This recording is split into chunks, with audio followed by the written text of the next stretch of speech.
Bueno, señores, vamos a iniciar esta reunión. Este es el encuentro virtual que hacemos los miércoles. No es un curso, sino es una reunión con todas aquellas personas que deseen participar. Las últimas dos reuniones que hemos hecho han sido muy interesantes. Una sobre qué está pasando en Cuba y otra sobre Haití.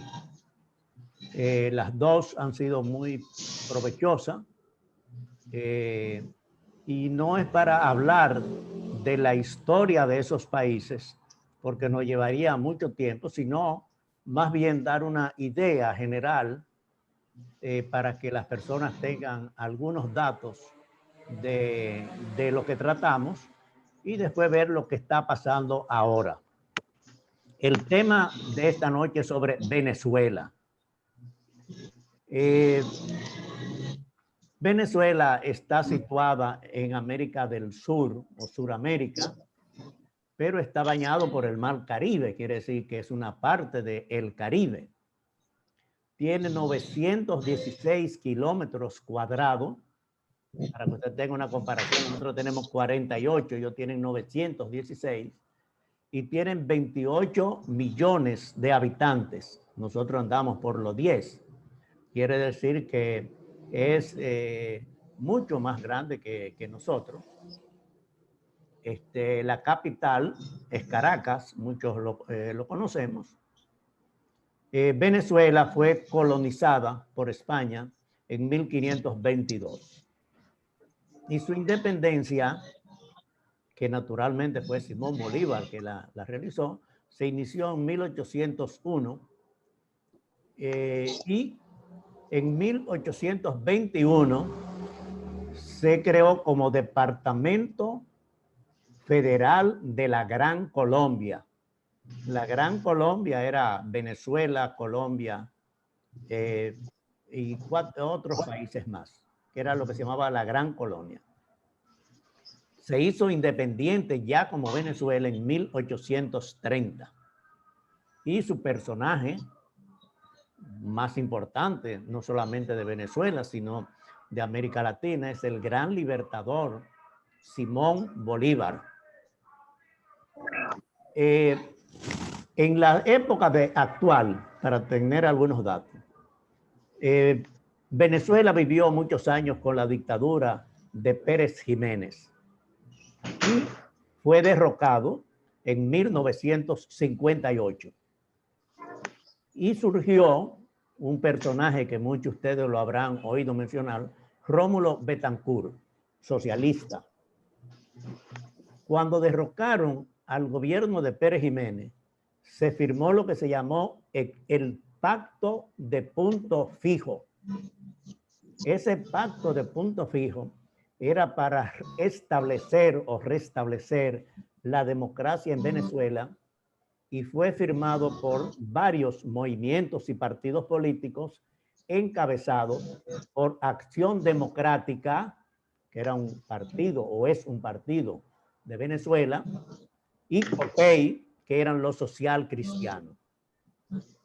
Durante el gobierno de Betancourt, comenzó en Venezuela una etapa de muchos años de democracia.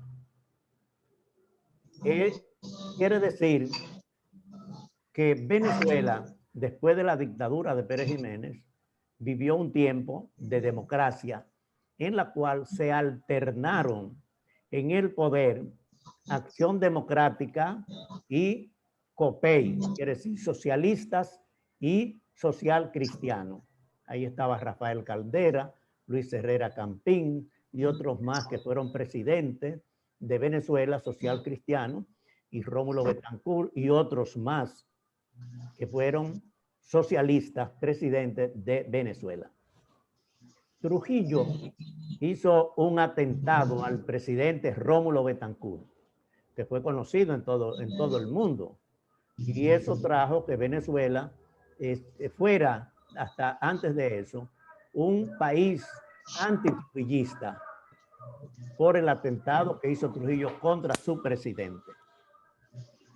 Quiero decirle que estuve en Venezuela, exiliado en tiempos de Trujillo, que conocí muchas cosas de Venezuela, duré 6 meses viviendo como exiliado en Venezuela y me mezclé con muchos sectores, especialmente los sectores sindicales y político social cristiano, que era mi tendencia política y sindical.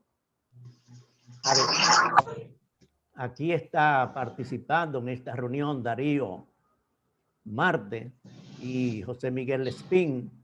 Está Juan Prendas, que conocieron y supieron que en Venezuela era la sede de la Central Latinoamericana de Trabajadores, la CLAT, y la sede de la Universidad de Trabajadores de América Latina. Por lo tanto, los que venimos del movimiento sindical social cristiano, tuvimos muy buenas relaciones con Venezuela, porque era la sede de la central sindical y del Centro Educativo para América Latina. Durante muchos años, los copellanos y los adecos se alternaron el poder, pero llegó un gobierno de Carlos Andrés Pérez, muy conocido en la República Dominicana, que trajo una corrupción muy grande. Además de la corrupción, hubo muchos problemas económicos en Venezuela, hubo muchos problemas, crisis económica en Venezuela. Y Venezuela, para muchos de nosotros, fue un centro de actividades sociales, políticas y sindicales. En 1998 hubo una desconfianza del pueblo venezolano frente a los partidos políticos tradicionales, especialmente COPEI y ADECOS, que eran los que durante 30 años o 40 años habían gobernado a Venezuela. Y hubo elecciones y se presentó como candidato Hugo Chávez. Chávez era un ex militar que había intentado dar un golpe de Estado, que fue hecho prisionero, estuvo 2 años preso, y que Rafael Caldera, en su último gobierno, lo liberó, o sea, lo libertó. Y Hugo Chávez, en unas elecciones, surgió con un partido muy pequeño, más bien era él la figura principal, y Hugo Chávez inició en 1999 lo que se llamó la Revolución Bolivariana.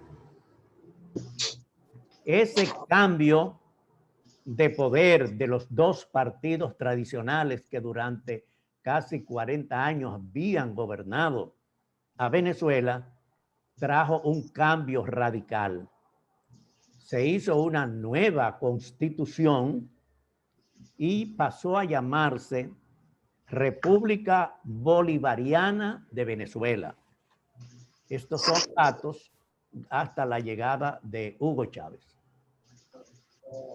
Venezuela, muchos lo conocen, tiene las reservas petroleras más grandes del mundo y es uno de los principales exportadores de petróleo.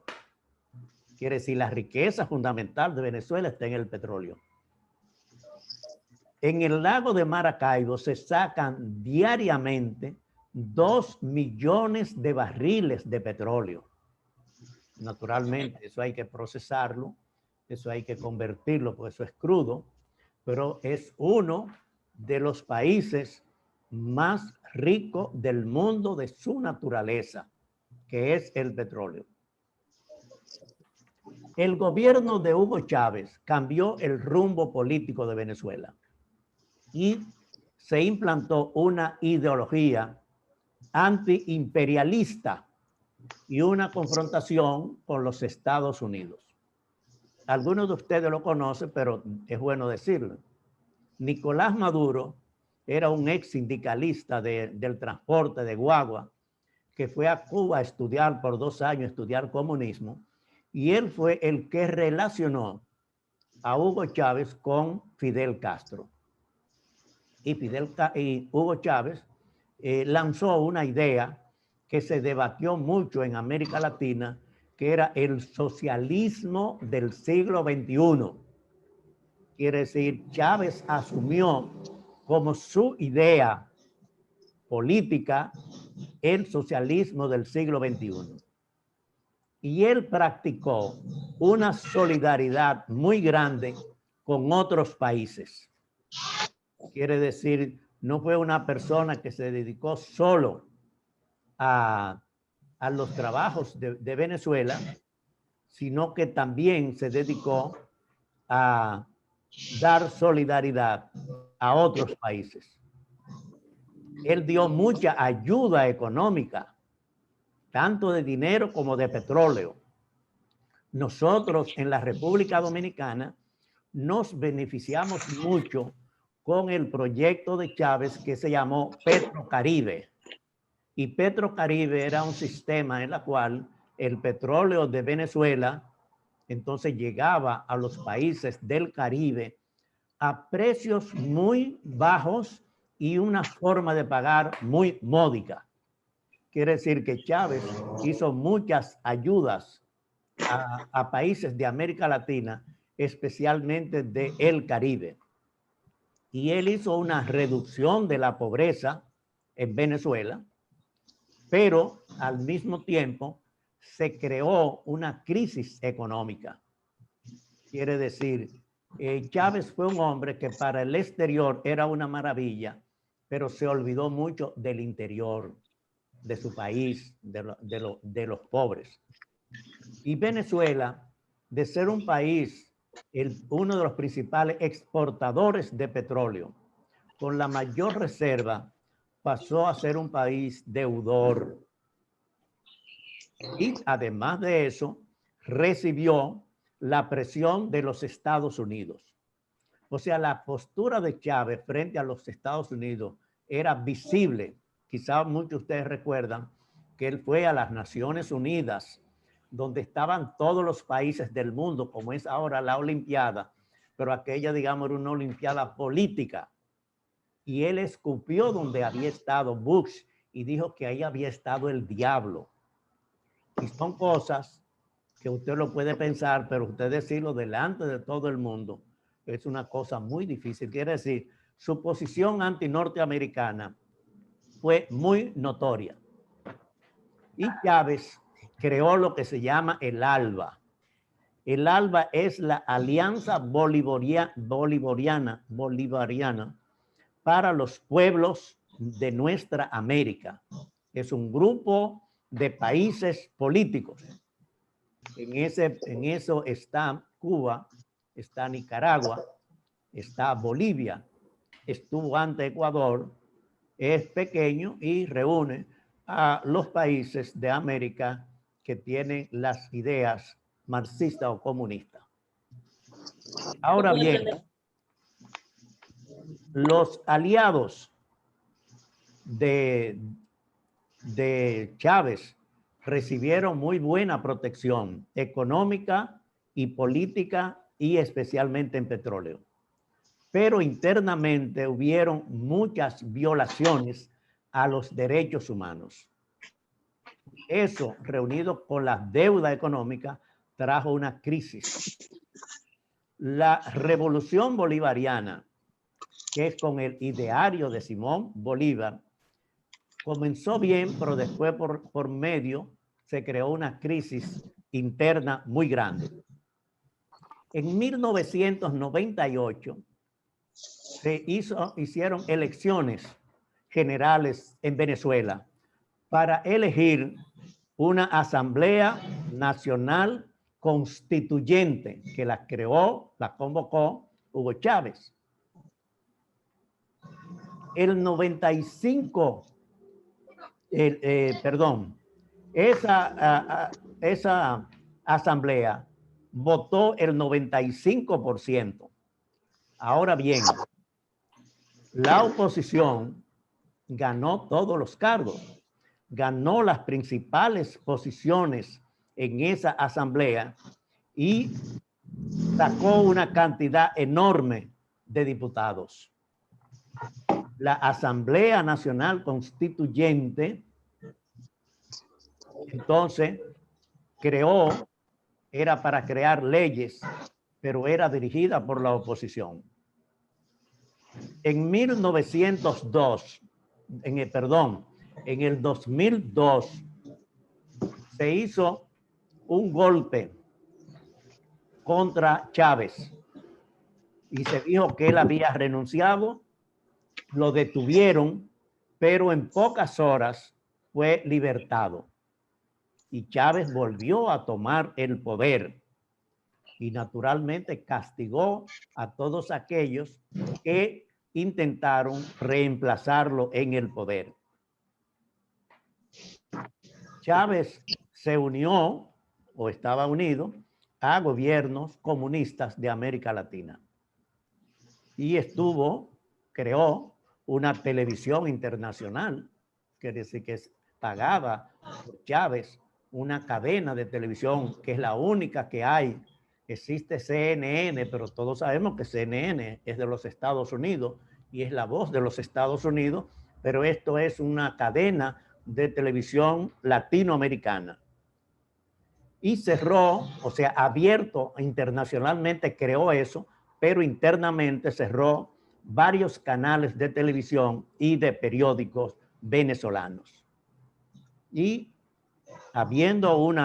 existiendo una constitución, entonces hicieron muchas leyes, porque tenía una mayoría, muchas leyes reeleccionistas. Hugo Chávez murió en marzo del 2013. A él fue reemplazado por Nicolás Maduro. El 14 de abril del 2013 hubo una elección que salió Nicolás Maduro. Esa elección ha sido muy cuestionada.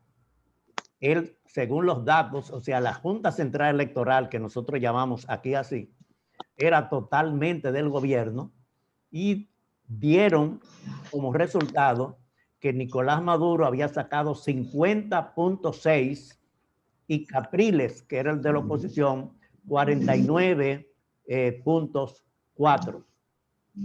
Eso fue muy cuestionado y se ha dicho que hubo fraude porque la Junta Central Electoral era totalmente del gobierno. El 6 de diciembre del 2015 se presentaron problemas internos y se celebró entonces unas elecciones nacionales. En esa elección, que eran elecciones parlamentarias para elegir diputados, en esa elección fue ganada abiertamente por la oposición.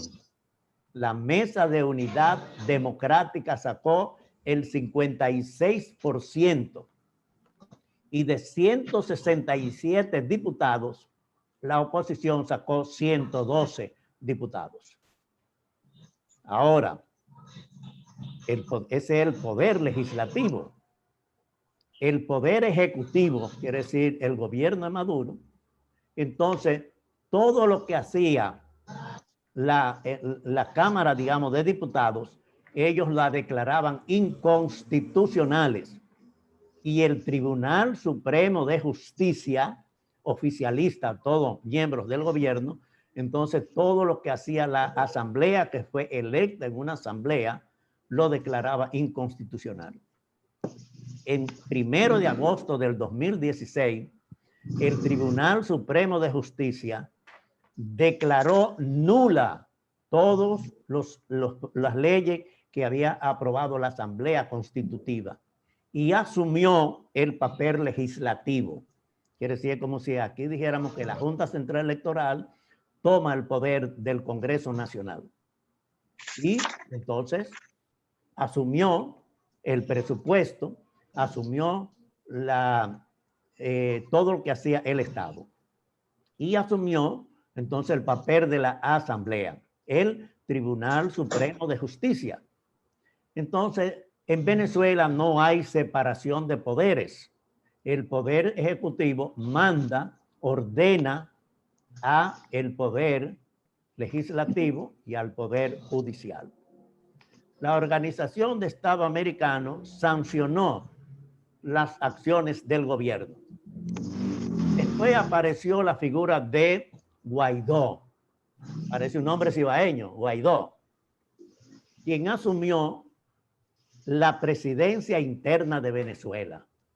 O sea, él era de la Asamblea Constituyente, digamos, los diputados que estaban reunidos, y él fue el vocero de los diputados, y en esa calidad asumió la presidencia provisional de la República. Él no lo eligió nadie, sino la Asamblea. Eso no lo dice la Constitución, pero fue apoyado por muchos gobiernos y ellos piden o pedían en esa época el cese de la usurpación de poderes del gobierno, la celebración de elecciones libres y que se elija un gobierno de transición. El gobierno de Venezuela tiene un apoyo de los países del ALBA, quiere decir Bolivia, Nicaragua y Cuba. Actualmente hay 5 millones de venezolanos que viven fuera de Venezuela, que han tenido que salir de Venezuela por problemas, primero de alimentación, de falta de medicina, de falta de empleo. Y hay venezolanos regados en todas partes del mundo. 5 millones. Quiere decir, nosotros hablamos que ellos tienen al principio 28 millones, pero de 28 millones, que 5 millones salgan, y ustedes lo han visto en la televisión, en la prensa, salen a pie para Colombia, cruzan un río, cruzan una frontera que se puede andar a pie, se van a Perú, se van a todo. Aquí en República Dominicana tenemos una cantidad grande de venezolanos, pero son un grupo privilegiado que pueden pagar, porque para venir aquí tienen que venir en avión, pero a otros países se van a pie. Y hay una situación de miseria, de hambre. Venezuela fue un país derrochador. Yo viví en Venezuela, fui muchas veces en Venezuela por mis actividades. Y antes, cuando Acción Democrática y COPEI discutían, habían elecciones, como en República Dominicana, tú eres de un partido, yo soy de otro partido, vamos a elecciones, pierden, pero seguimos siendo amigos. En Venezuela actualmente los chavistas o los de Maduro y los antichavistas son enemigos, aunque sean familia. Quiere decir, es una sociedad. El pote está arriba. Es una sociedad que ha llegado a una pobreza, a una miseria, un país derrochador, un país con mucho dinero, con mucho petróleo, y ha llegado a una situación muy lamentable por la situación política. La economía, naturalmente los Estados Unidos han hecho todo lo posible por estrangular a Venezuela, lo han hecho otros países de la Unión Europea, otros de América Latina, pero la situación de Venezuela es triste, es lamentable. En la forma, 5 millones de personas que salen de un país rico. Antes aquí no se conocía a nadie, ningún venezolano, porque los venezolanos no salían como emigrantes, no iban a ninguna parte porque vivían muy bien, tenían mucho petróleo, tenían mucha riqueza. Y los venezolanos venían aquí como turistas, pero ahora van a Colombia. Usted ha visto en Colombia 2 millones de venezolanos en Colombia, y Colombia es más pobre, o ha sido siempre más pobre que Venezuela, pero Venezuela está ahora en la miseria. Por eso nosotros, como dominicanos, debemos interesarnos como un país del más rico de América Latina, el mayor productor de petróleo, uno de los principales exportadores del mundo de petróleo. Quiere decir, no es un país pobre, no es Haití, que vive en pobreza desde hace muchísimos años. Es un país rico, de la naturaleza lo dotó de riquezas, como el petróleo, que es el oro negro llaman. Quiere decir que nosotros tenemos que ver muy bien el problema de nuestro hermano país de Venezuela.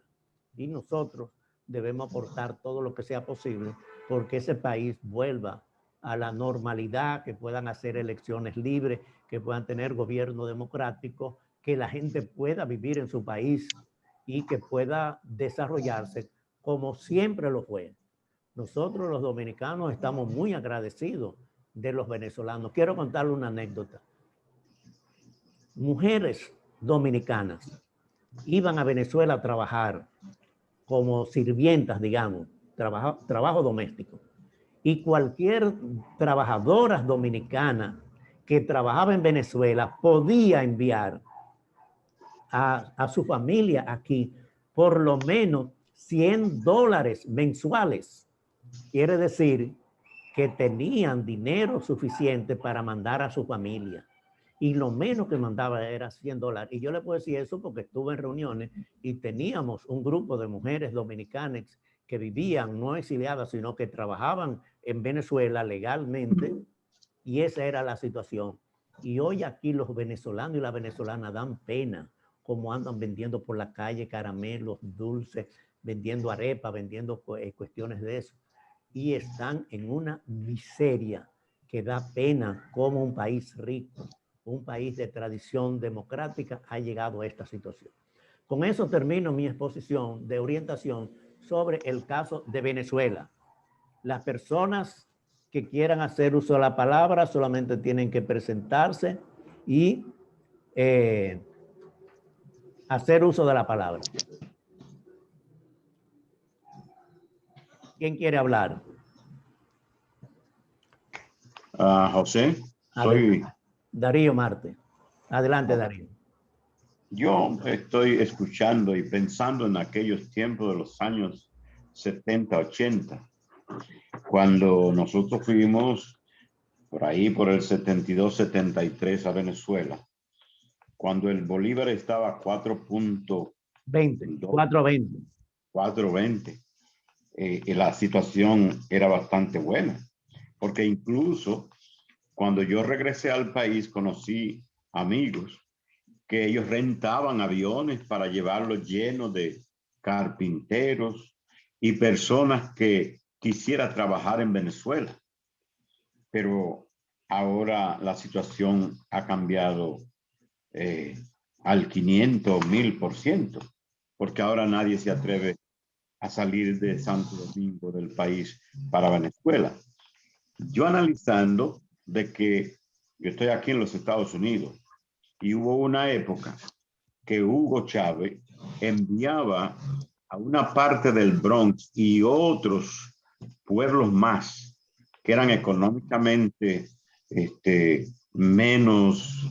estaban en una situación menos pudiente que otros que están más arriba. O sea que le enviaba gratis el petróleo para la época de frío a esa gente que él sabía en Estados Unidos, pero también lo hacía con otros países, como es el caso de la República Dominicana y los vecinos de Haití, que él enviaba petróleo como, bueno, era de él el petróleo del país. Entonces, la situación que está ahora mismo Venezuela, si fuésemos a usar alguna palabra para definir cuál ha sido la razón o las razones por las cuales está así, ¿qué palabra usaríamos? ¿Ambición? ¿O usted como profesor experto que conocemos, qué nos dice al respecto? ¿A qué se debe? Bueno, si nosotros vemos lo que está pasando en América Latina, hay un grupo de políticos de izquierda que consideran que los únicos que saben gobernar son ellos y se aferran al poder y no quieren dar elecciones, no quieren que otros puedan utilizar el poder. Eso está pasando en Nicaragua. 5 ya periodos va a tener el presidente de Nicaragua. Chávez, si no se hubiera muerto, hubiera todavía gobernado. Los Castro gobernaron por más de 50 años. Quiere decir que hay una tendencia de los grupos de izquierda a mantenerse en el poder mientras ellos puedan. porque no lo hacen los otros. Tú puedes decir, fulano es de derecha, pero hacen elecciones. Aquí nosotros tenemos, ¿cuántas elecciones nosotros no hemos hecho en los últimos años? Y gana uno de un lado, gana otro de otro, gana otro. Hay alternabilidad en el poder. Y nosotros podemos decirlo, porque somos dominicanos y vamos a elecciones. Puede ganar cualquier partido, pero hay alternabilidad, hay posibilidad. Usted tiene un partido, puede llegar, pero en Venezuela no. En Venezuela están opacados, acribillados todos los que están en oposición. Entonces tú no puedes tener ni periódico, ni televisión, ni nada de oposición, ni partidos de oposición. Porque lo pisotean todo. Eso es la respuesta a tu pregunta. O sea que la palabra sería la clave, ambición de poder Ambición o de ambición de riqueza. mantenerse en el poder, de mantenerse en el poder. Porque mientras están en oposición dice que debe haber democracia, que deben haber elecciones, que hay que darle participación a todo el mundo. Pero cuando llegan al poder, la cosa es diferente. ¿Alguien más quiere hablar? Lesbia, tú tienes el micrófono abierto. ¿Quiere hablar? Sí, buenas noches, profesor. Adelante. ¿Cómo están? Buenas noches, bendiciones para todos. Muy bien, Lesbia, adelante. Muy buena su ponencia y su orientación sobre lo que es Venezuela, lo que fue Venezuela y sobre la historia de Venezuela. Es muy lamentable la situación de Venezuela porque Venezuela fue un país que aportó mucho, como usted dijo, muchos dominicanos iban a nutrirse de Venezuela. Yo tengo un vecino que era albañil y él iba a trabajar a Venezuela, y si hoy su familia goza de una buena casa fue debido al trabajo que él hizo a Venezuela. Y también personas, mujeres de aquí de mi barrio, iban a trabajar como doméstica a Venezuela. Esa situación de Venezuela debe poner en alerta lo que son los países de la región, que llegan al poder y se empoderan y hacen un manejo ilícito de lo que son los recursos del Estado, manejan el Estado como que una casita de muñeca o una herencia que le dejó su papá. Entonces, esa situación de Venezuela debe poner en alerta lo que son nuestros países. Es muy penoso lo que ha pasado en Venezuela y ver uno, su gente, nosotros que hemos tenido la oportunidad de compartir en Venezuela a través de la UTAL, sabíamos la riqueza de Venezuela y es penoso hoy cómo se ve Venezuela, que su gente han tenido que emigrar a pasar vicisitud en países ajenos. Eso es muy lamentable y es cuestión de que hay que estar en alerta los países de la región con esa situación. Muy importante, profesor, sus orientaciones sobre Venezuela. Muchas gracias. Ok. Muchas gracias. Gracias, Lesbia. Lesbia, para tu conocimiento, aquí está participando Darío Marte, que fue un dirigente sindical de periodista en Santiago de la Federación de la CAS. José Miguel Esquil, que fue también dirigente de las ligas agrarias, y Juan Prendas, que es de las ligas de los sindicatos campesinos de Costa Rica, que son de afiliados a la CLAT también, para que tú tengas conocimiento. Mi saludo para ellos, saludo y mi respeto para ellos. Lesbia es del sector de enfermería de la CAS. ¿Alguien más quiere hablar? Okay. ¿Alguien más quiere hablar?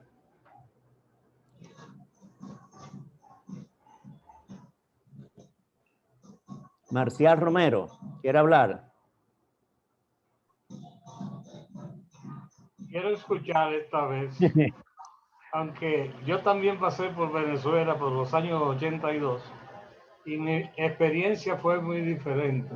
Solamente voy a contar una anécdota que me pasó.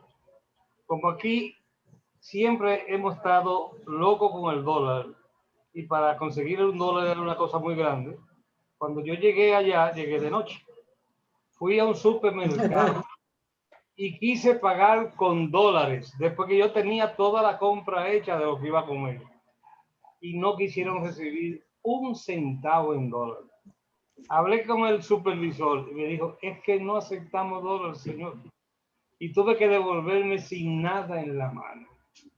Eso fue como para el año 82, como ustedes dicen, creo que el dólar estaba, creo que era a 4 tanto 4.20. por bolívar, Sí. más o menos. Ahí yo estuve representando el país en un congreso sobre la formación de los técnicos medios en salud. Eso fue la vivencia que me tocó vivir allá en Venezuela. Por demás, José, vamos a ponernos el banco y a esperar para irnos informando y aprendiendo de los otros. Ahora, ¿qué me gustaría? Lo que pasó con Haití, lo que pasó con Cuba. Personas que hayan pasado y que hayan vivido allá y puedan hacer una comparación real de qué es lo que está pasando hoy en día. Porque acontece que nos llevamos muchos de las redes y nos llevamos de muchas informaciones que a veces no son las reales. Sí. Necesitamos personas como que tengan una vivencia más cercana para uno poderse formar un verdadero concepto de qué es lo que realmente está pasando. Porque indiscutiblemente tenemos mucho lo que se dice mucho sobre Estados Unidos y toda esta gente, que indiscutiblemente ven las cosas desde la acera de ellos y es muy diferente de verla desde el lado de cómo Maduro la quiere ver. Entonces es bueno que haya como un punto intermedio para uno poderse formar un verdadero concepto de qué es lo que está pasando realmente en Venezuela. Bueno. Me pongo en el banquito de reserva. Y gracias por oírme. Gracias, Marcial. Bueno, ¿alguien más quiere hablar? Gregorio Abreu, que tiene el micrófono abierto, ¿quiere hablar? Gregorio. Buenas noches a todos. Adelante. Gracias, profesor, por darme la oportunidad. Mi pregunta es la siguiente. En Venezuela hay petróleo, hay mucho petróleo. Todavía queda mucho petróleo en Venezuela y es la fuente de riqueza de Venezuela.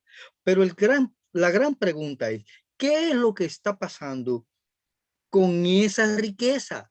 ¿Quiénes la manejan? ¿Cómo la están manejando? Porque si Venezuela es rica en petróleo, como usted acabó de decir ahorita, el oro negro, entonces, ¿cuál es la realidad de Venezuela? ¿Dónde se va el beneficio, los intereses que se reciben por el petróleo?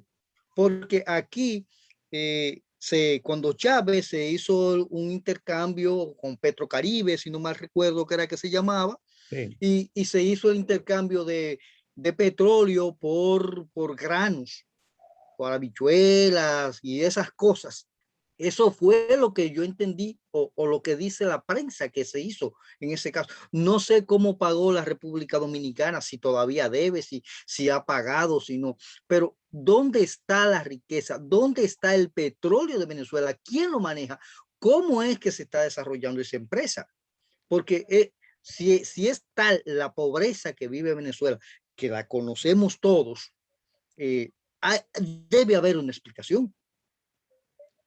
Bueno, Gregorio, quizás tú te rías de lo que yo te voy a contestar. Una de las suertes que nosotros tenemos es que no tenemos petróleo. Si tuviéramos petróleo, tuvieran muchos países buitres detrás de nosotros, no por el país, sino por el petróleo. Los países que tienen petróleo en el Medio Oriente están casi todos en guerra porque todo el mundo quiere ir. No es para defenderlo ni para atacarlo, sino por el petróleo. Y Venezuela es uno de los principales productores y exportadores de petróleo del mundo.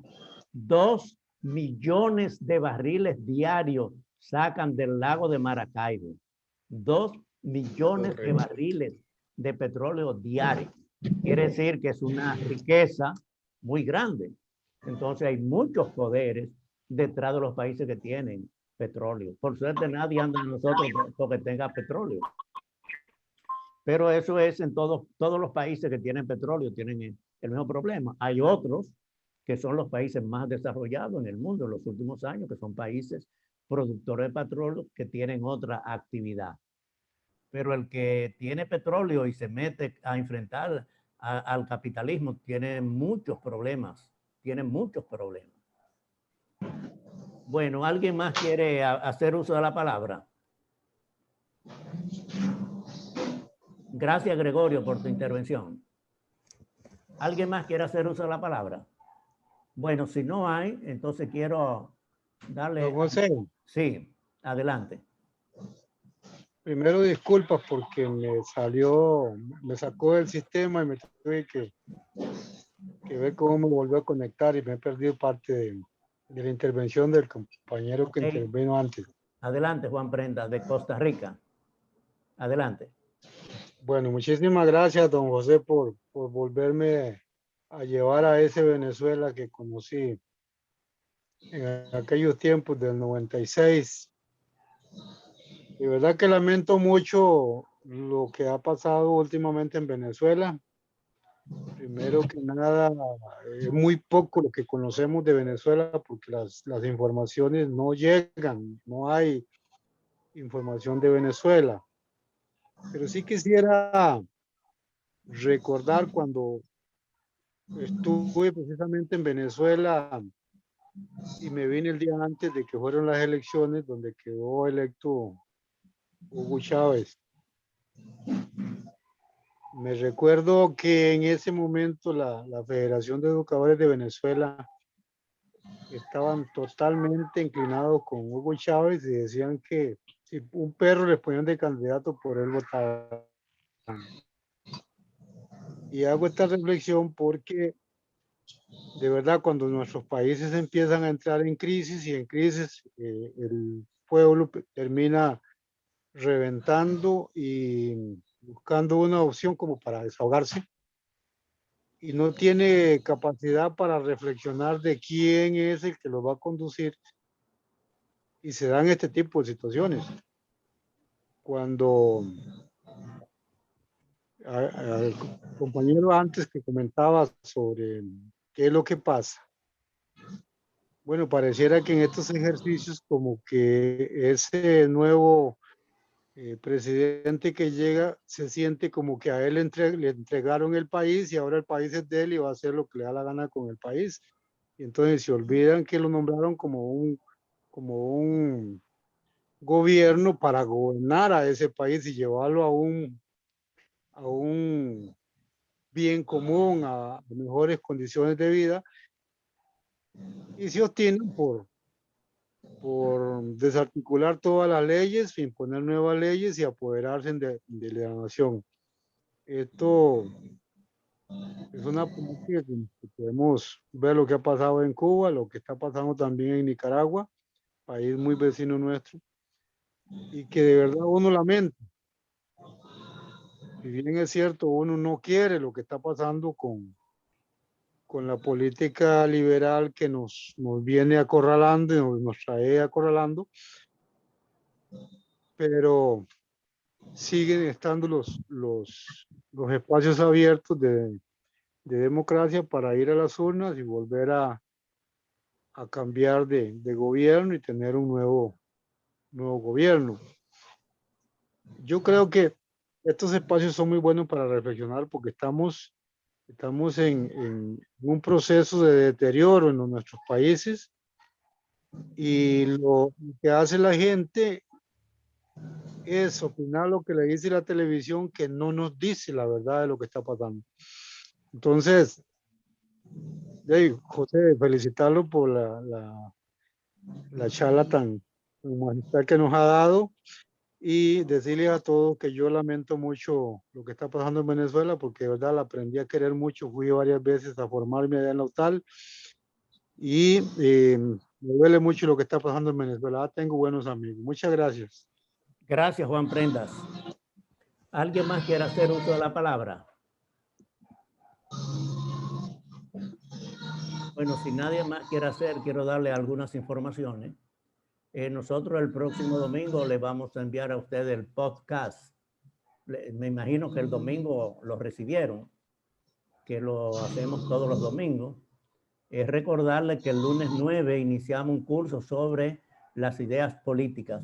Hoy le envié algunos datos de cuáles van a ser los profesores dominicanos que vamos a participar en ese curso, que son Rafael Toribio, ex rector de la Universidad INTED, Diomedes Núñez Polanco, que fue el asistente privado del profesor Juan Box, Rafael Chaljú Mejía, un guerrillero y político de izquierda, Monseñor Ramón Benito de la Rosa y Carpio y yo vamos a ser los profesores. El próximo miércoles vamos a tratar el caso de Nicaragua. Es un país del área, es un país cercano a nosotros, muy parecido a nosotros en muchas cosas. Y el objetivo de estos encuentros es nosotros oír de cosas que debiéramos manejar y debiéramos saber sobre lo que está pasando ahora. Yo pretendo, se lo digo a ustedes, estos videos que estamos haciendo, pasarlo en el curso de ideas políticas para que también lo que ustedes hablan lo oigan otras personas, que no solamente sea yo quien hable, sino que también haya la opinión de otras personas. Agradezco la participación de todos ustedes. Este es un espacio abierto, es un espacio para todos los miércoles tratar un tema. Y si ustedes tienen algún tema que consideren que debemos tratarlo, con mucho gusto lo incluimos. Solamente tenemos que discutir, ustedes me mandan un WhatsApp o me llaman por teléfono y me dicen, yo creo que podemos tratar tal tema o me interesa. Y si nosotros tenemos la posibilidad, lo incluimos. Porque es un espacio abierto para nosotros discutir, analizar y escuchar sobre un tema. El tema de esta noche ha sido Venezuela. Muchos de nosotros, Juan Prendas, Lesbia, Marcial, Rafael Marte y yo, conocemos o hemos ido a Venezuela y sabemos que lo que vimos antes no es lo que hay ahora. Otra cosa totalmente diferente, de miseria, de hambre. Ustedes han visto en la televisión gente venezolana comiendo basura en la calle. Son cosas que uno nunca se lo imaginó cuando vio un país tan abundante, tan solidario, tan atento con los turistas y toda la cuestión. Así es que agradezco la participación de todos y nos veremos el próximo miércoles, si Dios quiere, para tratar el caso de Nicaragua. Buenas noches a todos. ¿Aló? Sí. Yo creo que dentro de la introducción que tú hiciste, quedó planteado algo que yo creo que es para uno preocuparse. ¿Qué puede lo que está sucediendo en Venezuela, lo que está sucediendo en Cuba, lo que está sucediendo en Haití, afectarnos a nosotros? Dijiste otra cosa que siempre he estado de acuerdo contigo, que gracias a Dios aquí no hay petróleo. Porque si hubiera petróleo, tuviéramos, bueno, esos muchachitos que están en corrupción ahora fueran unos niños teta, antes de lo que estuvieran haciendo, lo que estarían metidos en el petróleo. Entonces lo que yo digo es, ya que no podemos profundizar sobre la crisis en sí de Venezuela, ver cómo esos países que, como estamos en Venezuela, porque el caso de Venezuela, nos puede realmente afectar a nosotros, porque lo que está sucediendo en Venezuela, hay un parámetro que puede servir de guía de que no pudiera pasar a nosotros con Haití, por ejemplo. Entonces yo creo como que podemos hacer un ejercicio por ese lado, aunque no profundicemos en sí de lo que está viviendo Venezuela hoy. Es lo que sugiero. Ok, bueno, hasta ahora este es un encuentro de reflexión para nosotros reflexionar sobre la situación. No es un grupo, no es un movimiento, no es un partido, no es nada, sino nosotros tener, y cuando podamos hablar con otra gente, tener material suficiente. Por eso lo grabamos y se lo enviamos para que ustedes lo tengan también, que nos sirva de oír otra vez y reflexionar. Buenas noches y muchas gracias a todos. Buenas noches.